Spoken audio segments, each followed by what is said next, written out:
Hey there. So today we're talking to my friend Yasha. Yasha is on a very interesting journey. He's been finding that as time goes on and he deals with some of the adversities which he has been experiencing from Parkinson's, this has been a teacher to him, and his awareness, his spiritual awareness is opening. So I'm taking the opportunity to learn from his experiences and to join him on his journey. So Yasha, with that introduction, how have you been doing? How are you? Thank you, Martin. Nice to see you again. I am well, and so is Parky, let me tell you. We're mutually dependent on each other. And the point with Parky is that I have no idea how he is going to wake up in the morning. Some morning he's in a good mood, some morning he's in a bad mood. Sometimes I have to persuade him to get out of bed. I'm the first one who wakes up every morning. I sit in my bed and then I have to force him to get up sometimes. Other times he joins me. I'm intrigued as to what the really bad Parkinson morning would be. So if you wake up and it's just like, no, what does it feel like? What's it going on? A bad morning is that he just doesn't want to get it. It's difficult to wake up. It doesn't let me get out of bed until 11 o'clock or 12 o'clock. I understand. It's also, the Parkinson's symptoms are very specific. It's a matter of tremor in my right hand, tiredness in general, and stiffness of the body. Those are the three basic problems, manifestations of Parkinson's. And they get worse and worse and worse and worse. And medication only helps the symptoms. The medication doesn't help the actual malady. It doesn't help the Parkinson's itself. But sadly, the medications themselves for the symptoms have got their own side effects. So it's an unending sort of graph. Yeah.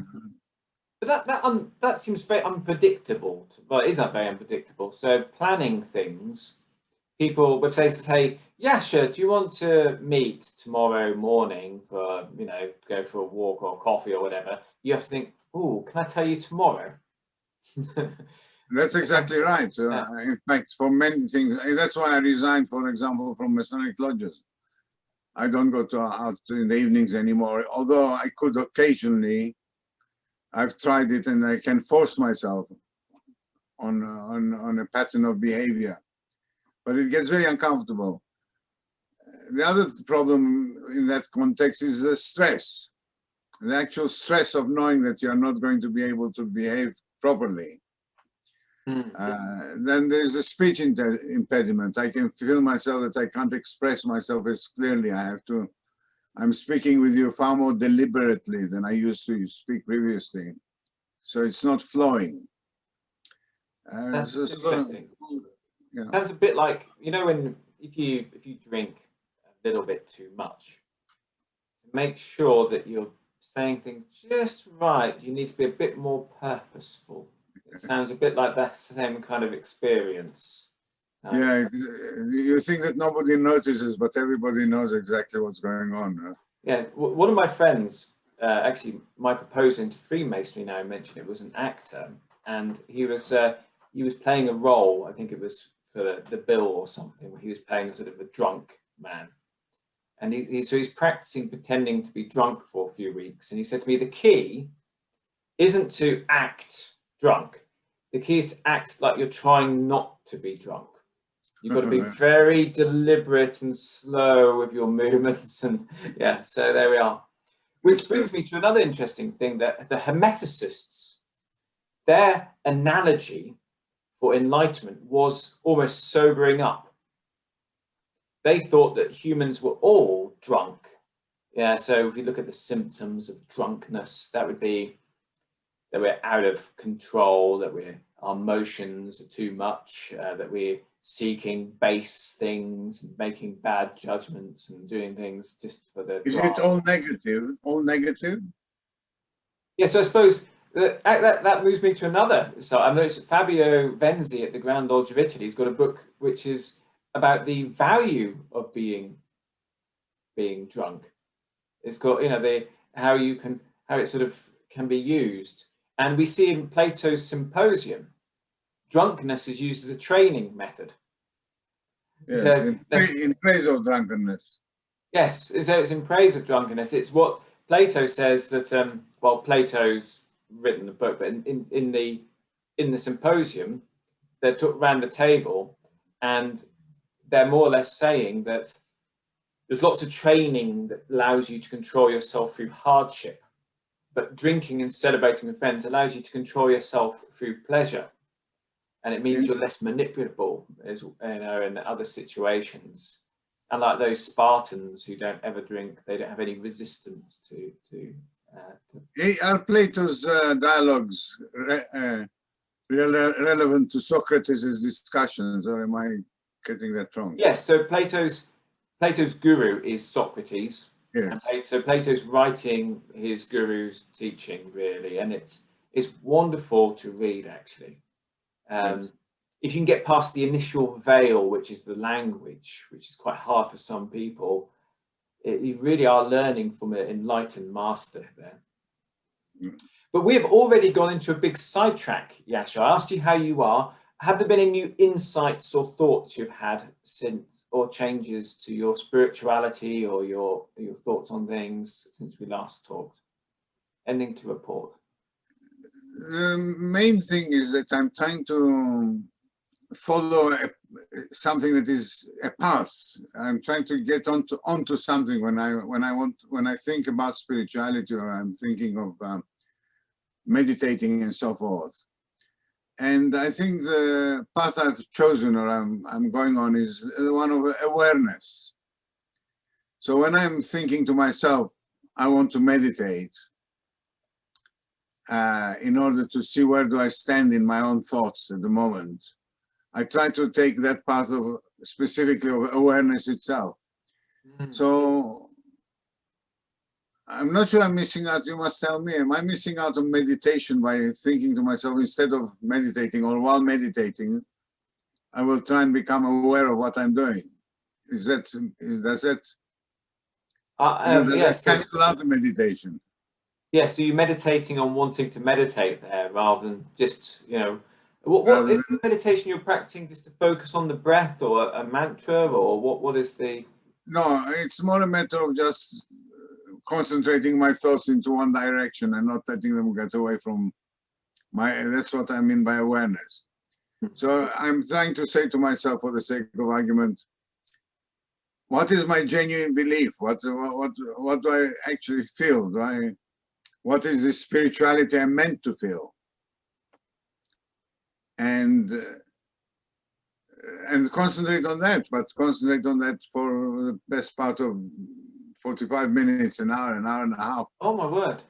Not disturbed. I'm very lucky from the point of view of my home and my premises. You have been to my study, of yes. course. So it's very isolated, and it's very quiet, and it's and my wife never disturbs me. And there we go. Except for the reminder of that I have to take pills. Yes, absolutely. But so now, last time we talked, I set us a theme for our contemplation this time, which, of course, was death. And I was wondering if you've had any thoughts about this, and in particular, I was going to ask when you first became aware of death in the whole of your life. When did your intellectual relationship with it actually start? I think, like you mentioned to me last time we were speaking, that you became aware of death at a very young age. You were 8 years old, weren't you? You said. Yeah, so maybe a little bit younger, because I'm sort of dating things by my mother was still present in the household, so my parents were still together. So my first experience was, I think I just had it explained to me. I think I'd seen something on television, and then I'd had it explained. a lot of children's stories do seem to involve death, don't they? Sort of Watership Down and so on. They Yeah, have these sort of telling you about this, and I think having pets is a preparation. It's sort of for yeah. experiencing loss of a family member or a friend. But I couldn't make Interesting. sense of it. I just couldn't believe it. No, you couldn't be. You couldn't have all this startup, and this wonderful. You get this great body, and you've got parents, and everything's great, and you've got your toys and the house and everything, and then it's going to end. I just Mm. couldn't believe that this would be the deal. And my The father was children, trying to console me. But what do you say to a 5 or 6 year old boy who's saying, "Dad, I don't want to die"? it's interesting also that children like gruesome death, not just ordinary death. Yes. And anybody being torn apart and so on and so forth. But I remember my thoughts early. And now, for me, it's easy to date it because I left Turkey when I was 8 years old. So this was, at least I must have been between 6 and 7 when I thought about this death. And I remember genuinely sitting in my room in Turkey, in the apartment we were in, looking out of the window at space, at there, and thinking of death in terms of eternity, death in terms of nothingness. That I remember that thought, that it wasn't something that was frightening me.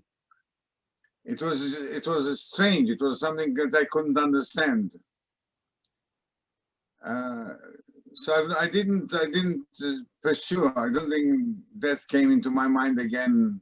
I mean, there were incidents in my life where I was active during the 6-day war as a reserve in the parachute regiment. My word. And you were called up because And I was called up in the reserves. Wow. And there was a preemptive strike by the Israeli forces, at a preemptive strike. And they won that war in 6 days, so it's called the 6-day war. Now, I'm sorry to go into this sidetrack, but this is it. A bit like when you're young, you don't think you're ever going to go to school. I didn't. I saw other people going to school. And then when it happened to me, I thought, oh, wow, then this is a surprise. And then I didn't ever expect to have to go to the next level up. It's like the future is never going to happen until you get there. If you asked a 10-year-old me to sort of say, one day you'll be 40, it's just too far away. And I wonder if with military things, people join the reserves or they go on national service, depending on what country, you're in. But when actually they say, right, it's time to fight, you think, well, really? Really, really? Yes, you. Oh, I'd never really expected to actually have to really get involved. Is it a bit like that, or are you well aware that any time you can? I think in the case of Israel, which was a country at war, when I joined the army, we were already it was antagonism was there. So I think you were much more aware of the fact that this was it's going to happen. Yeah, it's going to happen. But you're bringing, these are interesting, Martin, because I haven't had these thoughts previously. Talking to you now. Yes, we're going back a bit, aren't we? Yes. New thoughts in my mind. But let me go just 1 second back to the childhood and fear of death. I think every child initially gets like you and me. We fear death. We fear because we don't understand it, because it's beyond our comprehension. We don't philosophize about it. I think the older we grow, the more philosophical we become about death in general, the acceptance of the fact that it's there, we're not going to get away with it. And yes. I think that really calms us down and allows us to accept death for what it is. In other words, to stop fearing it. But the stage I told you, I think I would really like to reach from a spiritual point of view, my ambition, even within the context of what we are doing in this exercise now, Hmm. is to look forward to it, which I think we can do if we discuss aspects of it Yes. that become interesting and fascinating, and as I said, sort of Yes, well, it get makes an me anticipation. think of, I find myself thinking back of Socrates, who of course had the hemlock to drink, and his students were very upset, and he was saying, no, this a philosopher would look forward to death because But the beliefs. what about the accusations against him, which were not really justified, were they? Yes, so Socrates used to ask too many questions of people. Yeah. And I don't just mean the big philosophical ones. He was just a gadfly that would walk up to people, so in public, and he'd ask simple things, but and put them in a corner. So, if you're a politician and you're on the stand, Socrates might just wander past and say, "Sir, which is more important, a holiday or a life of a young child?" And he'd say, "Life of a young child." So, then we'll be very happy, the Asclepian at the hospital, to know that you have forfeited your holiday and will be paying them for the essential care of the children, and then wander on. Uh-huh. Or, he'd walk into a gym and say, "Oh, you strong men, oh, like, Hercules, what's more important, looking like a hero or being one?"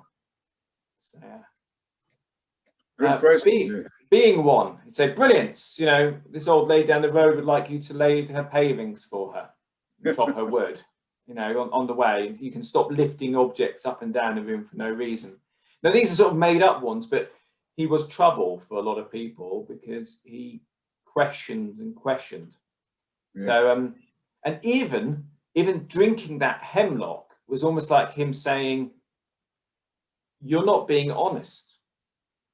You've sentenced me to death and you expect me to run away. I'm not playing this game. I stand for truth, so I'm going to be truthful. You have to live with what you've done." But he welcomed death. Yes, so Socrates was looking forward to the freedom of being away from a body. He felt that this was a great learning experience, but the pure intellectual principle could rise up and could experience the pure forms and so on. He was looking forward to that Did he freedom. talk about the chains being released, or his being Yes. released from the chains of dependence on life? I think so, yes. So he, and I think if we read, he was a soldier like you, Socrates. But even when he was a soldier, we could see his philosophical aspect. His fellow men were surprised to see, the other soldiers, that even in the winter, he would walk around barefoot in the snow, and he'd go into a sort of meditative state and just stare into space, where he was contemplating pure beauty or kindness or becoming at one with awareness. So he already had it going there. But like a soldier, I mean, has to deal with their own death, which and the risk of that. He, like you, had to deal with the idea that he might have to cause death for someone else, and that's a different issue. That's a different relationship. Yeah. Have you any thoughts on that? Well, you're making me think. As I said, I've not actually said. I joined the army because I became an Israeli citizen. I was in England, so I went from England to Israel. I had a contact, a friend of my dad's, who guided me into the parachute regiment, into the regiment where there were a lot of volunteers. There were, I think, at the actual boot camp where we were recruited, there were something like 300 volunteers on the first day to the parachute regiment. But at the end of the week, by the time they sorted this out, it was only 40 of us that went back that were selected. So it was quite the initial selection was very specific. And they got rid of the ones that weren't suitable very simply. We just started running, and everyone who fell by the wayside. And the last ones who were the last 40 that were left there, so to speak. I'm exaggerating to show, but it was a practical way of doing it, the selection. So it was quite a close group. There was the training was reasonably hard. I remember the most difficult thing to me in the army was the fact that you didn't know what was going on. I mean, you were trained and you were training. And you would be told that we know that there were skirmishes going across the borders all the time. So units were being sent to the border, onto the Jordan border or onto the Egyptian or to the Syrian border. I lay out on ambushes waiting for potential soldiers from I mean, that was the most encounter where I was waiting possibly for the possibility of having to shoot at somebody, and within sight, so to speak, not just in, blindly. But I'm wondering whether these are not the thoughts that I'd like to continue after we finish this conversation, because I'm thinking aloud here and it's getting a little dispersed. No, absolutely, absolutely. And what about the first encounter when someone you cared about passed away? Can you recall when that was? I remember when my grandfather died. I was still at school, 13 years old. I was at public school in Embley Park in Hampshire, getting a phone call and being told that my grandfather died. I think that was the first death of the family that I knew about. I remember being very sad, but I don't remember, again, the element of fear didn't come into it. And I think that's what I'm looking for. I'm looking for this question, well, at what stage did that fear stop and acceptance come? Yes, it's an interesting thing. So if we look at that fear then and acceptance, we do want to keep some fear. We don't want to get to the point where Yasha and Martin are walking through the street and the car's sort of going past in front of us. We walk straight out into there because we don't mind. It's time to be released. We want to keep some of this instinct. This experience is valuable. This body is worth looking after. But we also want to be preparing for a journey. You and I would pack a bag for a trip out together. We want to be preparing for that, and there's different levels. There's different levels of it. Some people get to the point where it really is sort of the two worlds slowly come together for them, and they sort of drift off into the next one. That's sort of smooth transfer. Yeah, smooth transfer. In yoga, there's a state, Maha Samadhi, great Samadhi, and this can sometimes be through meditation. They deliberately, when they feel ready, Swami Shivananda is famous for this. They tell their disciples, say, I'm going to be going, and they enter into a very high state and they leave the body. There are also, so there are some people who transition like that.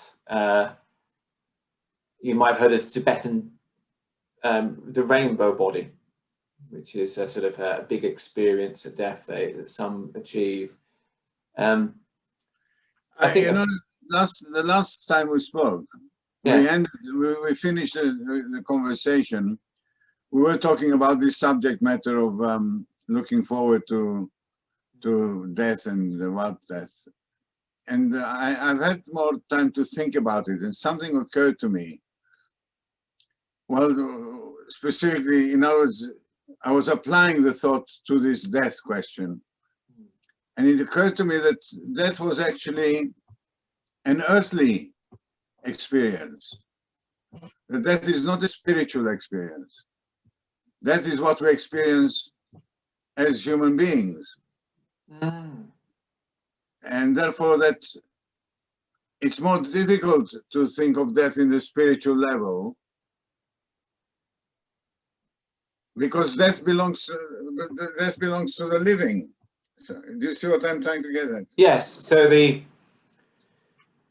can imagine this sort of the higher self that shines out through the body. There's no real change. It's Exactly. as it is. Exactly. We are born and we die, and those two aspects are our birth, the whole of our lives, which is always suffering and pleasure intermittent between them, and our death at the end, are occurrences that are what happened here?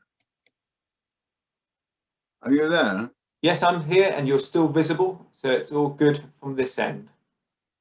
I've got something funny going on here. There we are. Okay. So, is there a difference between the end of life and death? Is there a difference between the end of life and death? And maybe I think that the answer is yes, that the end of life is keeping death within the context of this earthly world, and death is the connection, the contact to the spiritual world, to the spiritual side of it. Yes, a stepping stone to the next stage. Yes. So all the things around death, though, we all have feelings about. Do you have any thoughts about how you would imagine your memory, about how you'd imagine your funeral, how you'd imagine things after the reflection that you've left, the books you've written? Have you got any thoughts about anything like that?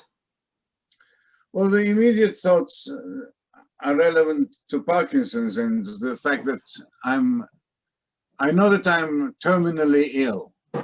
Now, I see that as an advantage, to be honest with you.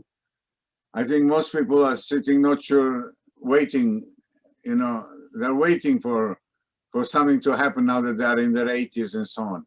Well, for me, I'm maybe fortunate that it has happened. I've got Parkinson's.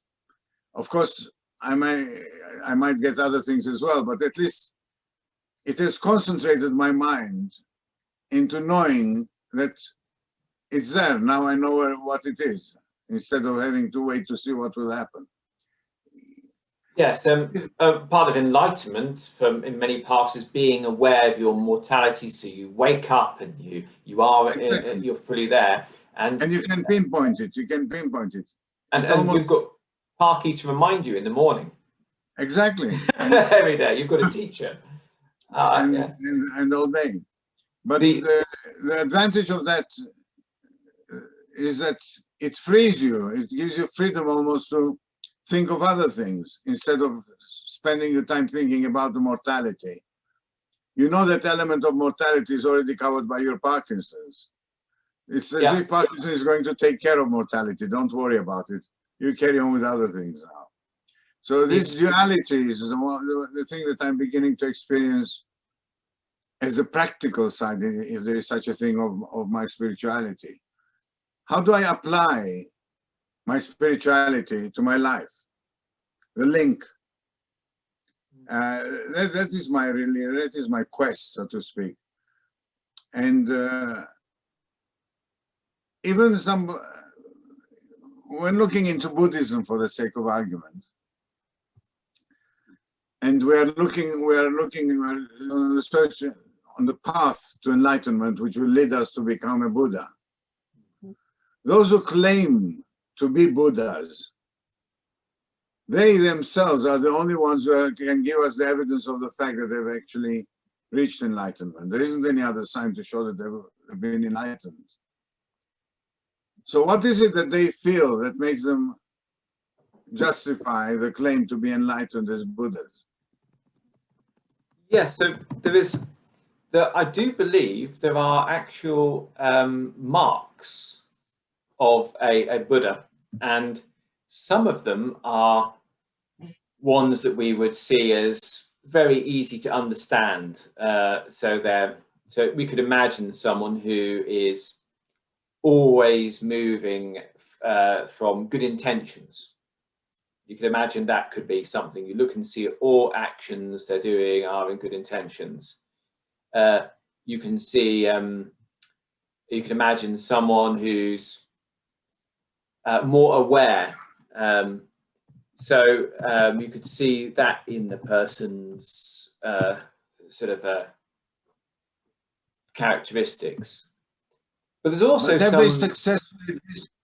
have they successfully distanced themselves from earthly feelings and from earthly materialism, from material things? That's my question. Yeah, so there are, if we read the Pali Canon and so on, there's actually some quite interesting ones which are quite hard to understand, which I can go into in a second. But what are you referring to? the Pali Canon, the original Buddhist writings, yes. Yes. So most traditions have marks of that of perfection, of the highest achievement, and there are a lot of overlaps. So you know, there are 7 virtues of a saint, that kind of thing. Let me What is the manifestation of the achievement? How is the achievement manifest? So what, for a saint or for a Buddha? Well, I was thinking the same. I think they're probably identical, whether it's a saint or a Buddha. Yeah, so there are slight, even within Buddhism, there's slight differences. So, for example, an arhat, which is the original idea of a sort of enlightened Buddha, is detached and emotionless. Later on in Buddhism, there's an idea that actually you won't be detached and emotionless. You'll have emotions, but you will be the master of those emotions, and you will also express kindness. The main themes that you see reoccurring tend to be an idea of that the person will be pure, so they won't be conflicted with things.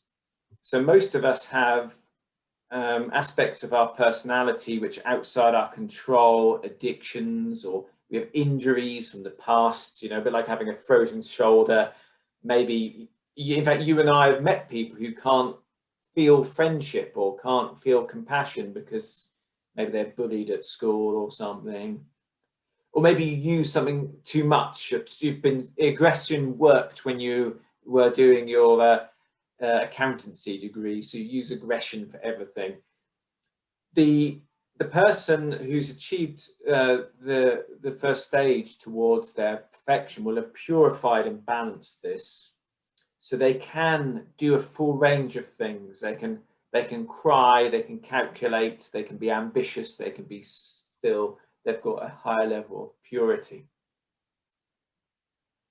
The next quality they'd expect, do stop me if you, if you want to go through all these, would probably be temperance.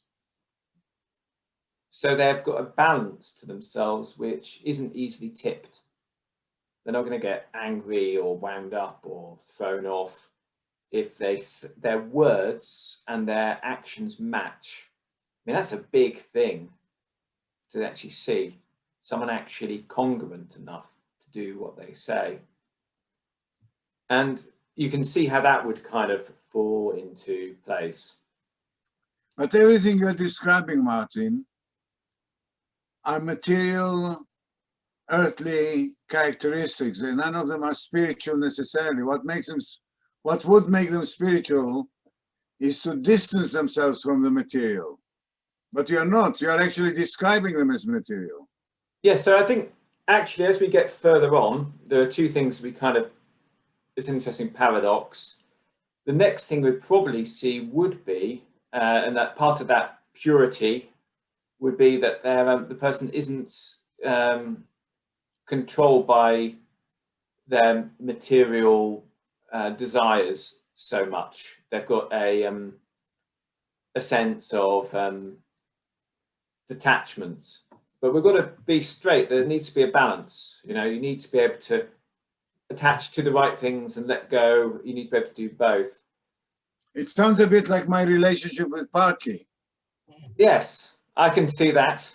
Yeah, where you have to know when to overcome it and know when to learn. And But the material and the spiritual, I think, also become a bit closer for these practitioners. I think they start to see it all as kind of the same.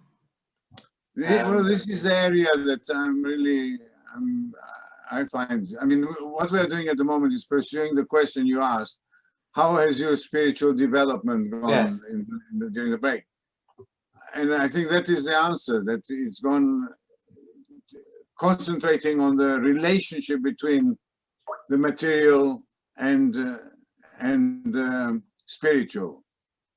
That is where, that's, I think my spiritual search is to find the almost the missing link, the energy that gets the computer working. Yes, to go higher to the original, what's behind. What's behind, and, yes. And do you find you're starting to see this more? I find myself aware that I'm correctly searching and aware that I'm not finding it. My awareness of not being there is what is serving me better at the moment. When you described your meditation, it reminded me in Christianity, the early desert fathers, they called them, the mystics that were out in the desert. They used to do the search in their mind to try to find things which were just of mind. They were almost trying to find the thing that they could see that wasn't a remembrance of anything physical. They started to connect with pure thought in themselves. It's quite an amazing thing to be able to do. But yeah, it sort of it had the same kind of feel. You're sort of searching for, what do you really believe? Where really are you? And yes, letting go as well in the sense of worldly possessions and status. It seems to me that in Parkinson's, is part of this. Means you've had to let go of things as well. Well, in practical terms, in practical terms, where I find that I'm finding a connection, a contact between the spiritual and the material, is my distancing myself from Parky, saying Parky is the earthly me. Parky is where everything goes. Parky is my illness is with Parky. Parky is going to die, but not me. I am the spiritual. So now I can apply that physically by talking to Parky, conversing with Parky. Maybe I need to look a little bit better into Socrates' conversations with the people in general and see what Parky might come up with as ideas and concepts. But in other words, a separation of Parky from me is a separation of my material world from my spiritual world. So the question now is, how does that actually manifest itself in a day-to-day practical terms? Yes, well, it seems to me it's already manifesting in the sense that your focus is more on the essence of things, on moments of kindness between you and your grandchildren, or moments of beauty with the sun, and that you're certainly moving away from anything which is a material goal. There's no part of your heart left seeking status in society or wealth at the moment. Would that be correct? Absolutely correct. So we're already making this sort of transition from the gross material. I want to have more objects. I want to have more status. I want to have be more powerful in this world, to the subtle. I'm looking to express pure kindness. I want to speak only truth. I want to see these hidden underlying forces. This is a natural journey. I think there's a level in what you're saying which is even more specific, and that is that I have actually reached levels for each one of those events I'm looking at behind me, reached a level which was satisfactory and sufficient for me to move on. So that's interesting. if you see what I mean. Mm. Which is really, it's like gaining freedom. I mean, you see, we're born and we become slaves to our lifetimes. We're forced to do everything that has to be done. We've got to get educated. We've got to go through the army. We've got to get married. We've got to earn a living. We've got to have a house. We've got to, and you just keep on going through life, one stage to the next, one to the next, one to the next. And until we can rest, until we can stop and we can say, that's enough, you know, we can now relax. Satisfied. If we're lucky. But it's only some of us that are managing to relax at the end of our lives. Many of us still suffer, especially with this incident we just had with the coronavirus stuff. I mean, that is so horrific for so many old people. Certainly. So it's a matter of saying, you know, I did everything that I had to do, all those stages I've gone through. I've got to the top, I've got to the best I can in it, and then moved on to the next. Well, this is traditional in many cultures, that when in retirement you would move to your spiritual pursuits, having fulfilled your duties during your life and achieved those goals. It just happens that your teacher has taken a very interesting and challenging form. Your spiritual teacher. Yes, in the sense of it seems that your illness has become your teacher to some degree. In my instance. Your illness, the Parkinson, has become... yeah, you're talking about me personally, I'm saying. Yes. Yeah, I see what you mean. Well, yes, except that I have to identify my Parkinson as not my teacher, but my pupil. I want to be in charge as far as I can, so far as Parkinson is concerned. Interesting. I can understand. So I'm building on this relationship, finding out that I know that I'm dependent on Parkinson and that I can't get rid of him. There is no question of disposing. So it's a matter of adapting instead of disposing. But in adapting, to try and keep always one step ahead. So I know the practical side of my problems with Parkinson's. So how do I actually manage them? And to manage them as far as I can at a distance. That distance is a spiritual one. Yes, the learning to... I think we mentioned when we last talked that you were saying increasingly you're aware that you are not your body because of this. Exactly. It's created a clear awareness that that your body is tired, your body has this stiffness, the body has the shakes, but you're okay. You're just having to manage the bodily circumstances. Very interesting to see this achieved or come about from this circumstance. Yes. So Yasha, we are coming to the end of today's session, which has been fascinating. And I would like to suggest a theme for our next talk. Yeah. I wonder if we would be able to talk about love. And just as we've explored today, the first experiences of love and where love has taken you, what you've learned from love, this would be an honor to explore with you. Sounds fascinating. Wonderful.